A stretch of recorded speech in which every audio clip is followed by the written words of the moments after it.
Dead Rising is getting a remake of sorts. Capcom, you have my attention, and I have concerns. I roll my eyes at anyone who heard a different voice actor for Frank and thought this would be Dead Rising 4, the sequel. But I'm also not looking at a graphically intensive cutscene and ready to scream, "We're so back, baby!" Obviously, we don't know anything concrete yet, it's just a teaser, so it's worth mentioning these are just initial impressions. But they decided to announce this with next to nothing to show, so that 40-second teaser is all there is to go off of. The big concern is the voice acting, as that is not Frank's voice. But more importantly, why change the voice actors? The cutscenes are almost one-to-one with the original if this teaser is accurate to the whole game. So why would they need new voice work unless they plan to change the dialogue? And what dialogue are you changing? And why, if that's the case?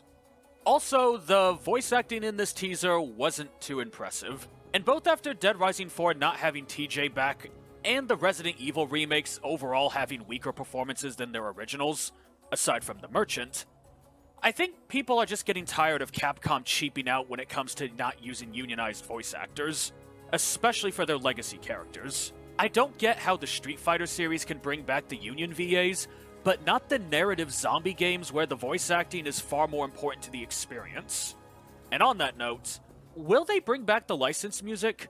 I'm only asking this because if they're not willing to pay for TJ Ratillo, then why should I believe they're going to pay for the rights to use Gone Guru?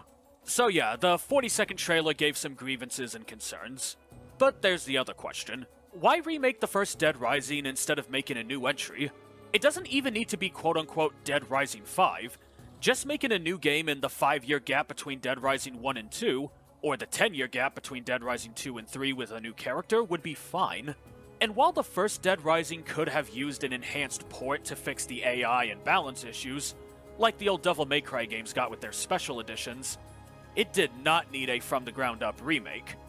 So, why do this? Well, I can think of a few good reasons. The first is, to use an example, like the Metroid Prime remaster. For those who don't know, they originally wanted to bring the game directly to the Nintendo Switch as a result of Prime 4 getting delayed. But its coding was tied heavily to the GameCube, and it was just far more feasible to bring the game back through a from-the-ground-up remaster, instead of trying to jerry-rig a port. For all we know, a similar situation could be for Dead Rising. And honestly, given that Stippo had to actually make his own modification tools for the game, I could even see that being the case. However, that wouldn't explain the voice acting changes, so I have a second theory. This game is a test. They want to know if Dead Rising can work on the Resident Evil engine. Also known as the Moon Engine, the in-house game engine is Capcom's personal dev tool of choice, with it being used in almost every in-house production since Resident Evil 7, with even the Ghost Trick remaster and Street Fighter 6 running on it. So, the engine is clearly very flexible, but it's never had to do something like Dead Rising before. Particularly the tracking, loading, and reloading of information that is crucial to the classic Dead Rising experience. And on top of that, hundreds of zombies on screen with active AI, keeping track of every single item, along with its durability and its position on any given map. Keeping track of the survivor AI as you escort them, the handling of psychopaths and all the little details with them, instantly changing outfits in-game, tracking bullets as they're fired out of guns, the passage of time itself, which not many games really do, taking and storing photos in real time, and those are just the more obvious little examples. There's a lot to a Dead Rising game, and it's reasonable to want to test drive it on their new engine, and on top of that, it might also be to train a new team. Stop and think about it. Blue Castle Studios, aka Capcom Vancouver, aka A Gravestone, handled all of the Dead Rising games after the first one, and Kenji Inafune is no longer at the company.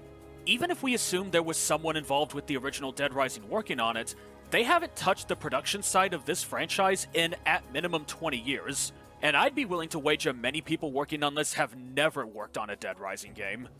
I can see Capcom wanting to stress test both their engine and this new team by just remaking the first game, and seeing where they go from there. And until further notice, that's how I'm treating this. Capcom is testing the waters with the franchise via a remake of the first game, and the term "the same game with a new look" and using remaster instead of remake has me thinking they're going to try and match the original style. Here's hoping, anyway. So, I have my concerns and cynicisms about this game, but I can also see good things coming from this project as well. Overall, not much to do right now but just wait and see. Once we get some confirmation of how far in development this project is, and how faithful it intends to be to the original, I'll start making videos on this remake specifically. For now, though, I have a new thing to occupy the back of my mind while I work on scripts. There's, something else I can't put my finger on. Doesn't sound like civil disobedience. It's too quiet. Almost as if everyone's already dead. Yeah. So why don't you just tell me already? What's going on? I think you'd better see for yourself. This, my friend, is hell.